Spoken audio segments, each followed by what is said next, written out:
L'afrobeat a profondément transformé la scène musicale mondiale, s'imposant rapidement comme un phénomène musical incontournable.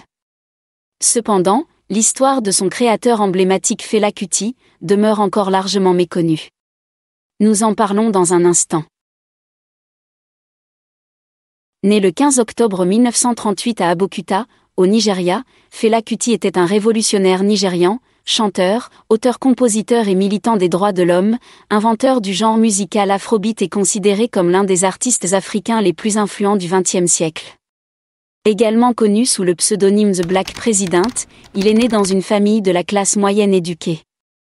Son père était le premier président de l'Association des enseignants nigérians, et sa mère était une militante féministe et la première femme nigériane à détenir un permis de conduire.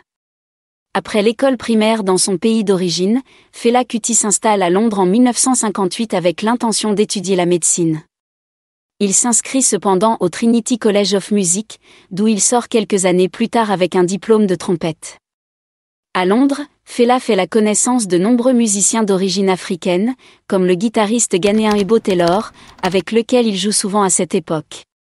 Pendant son séjour en Angleterre, Fela épouse Romilkun Taylor en 1961, avec qui il a 3 enfants et forme son premier groupe, Kola Lobito. Vers la fin des années 1960, il effectue un voyage aux États-Unis, où il se passionne pour les mouvements d'émancipation afro-américains, en premier lieu le Black Panther Party.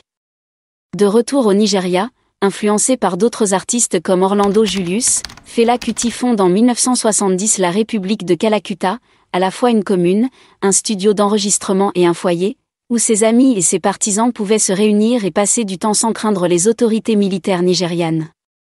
La célébrité dont il commence à jouir, notamment parce qu'il chante en anglais, rendant ainsi ses textes politiquement brûlants accessibles à tous les peuples africains, lui vaudra bientôt d'être détesté par les institutions gouvernementales nigérianes qui, en 1974, effectuent le premier raid sur Kalakuta, qui s'est proclamé indépendant du gouvernement.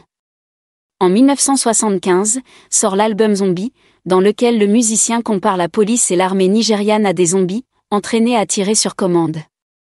L'album connaît un énorme succès au Nigeria et provoque la réaction violente du gouvernement, qui attaque la commune avec plus d'1 millier de soldats, incendiant les studios, détruisant les installations et tuant de nombreuses personnes, dont la mère de Fela, jetée par une fenêtre et décédée quelques jours plus tard. Fela Kuti décrira plus tard cet événement tragique dans sa chanson « Coffin for Head of State ». Le musicien lui-même a réussi à s'échapper. En 1979, il se lance dans la politique active, fondant son propre parti auquel il donne le nom de Nigerian Movement of the People, mouvement nigérian du peuple, et se présente aux élections mais voit sa candidature rejetée. Au cours des années 1980, Fela Kuti tente sans succès en raison des persécutions de la police nigériane, de poursuivre une carrière politique.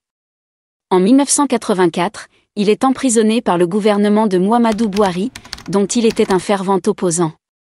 Mais il est libéré après 20 mois de détention. En 1989, Fela et le groupe Egypte 80 publient l'album anti-apartheid, Beast of No Nation, sur la pochette duquel figure le président américain de l'époque, Ronald Reagan, le premier ministre britannique, Margaret Thatcher, et le président sud-africain, Peter Willem Botha, ce qui suscite la controverse. Le titre de l'album provient d'une déclaration de Botha lui-même. Cette révolte contre le système de l'apartheid fera ressortir la bête qui est en nous. Au tournant des années 1980 et 1990, il effectue de nombreuses tournées en Europe et aux États-Unis, jouant même au Giant Stadium du New Jersey en 1986 lors du concert de bienfaisance pour Amnesty International et partageant la scène avec Bono, Carlos Santana et les Neville Brothers. Au-delà de sa musique, Fela Kuti était un véritable activiste politique.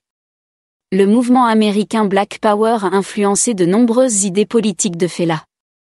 Il était partisan du panafricanisme et du socialisme, et croyait en l'idée d'une république africaine unie et démocratique.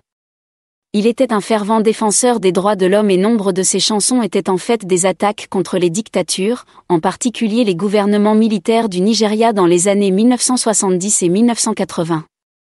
Fela Kuti a également critiqué le comportement des gens ordinaires, coupables, en particulier des classes les plus aisées, de se plier à la volonté de la dictature et de détruire les anciennes traditions africaines. Au cours de la première moitié des années 1990, Fela Kuti poursuit son périple musical à travers le monde, mais aucun nouvel album n'est publié.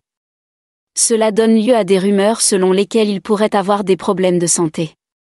La lutte contre la corruption militaire au Nigeria atteint alors son apogée, notamment avec la montée en puissance du général Sani Abacha. Au cours de ces mêmes années, des rumeurs ont continué à s'intensifier selon lesquelles Fela Kuti était très malade, mais refusait toute forme de traitement médical. Il est décédé le 2 août 1997 à Lagos.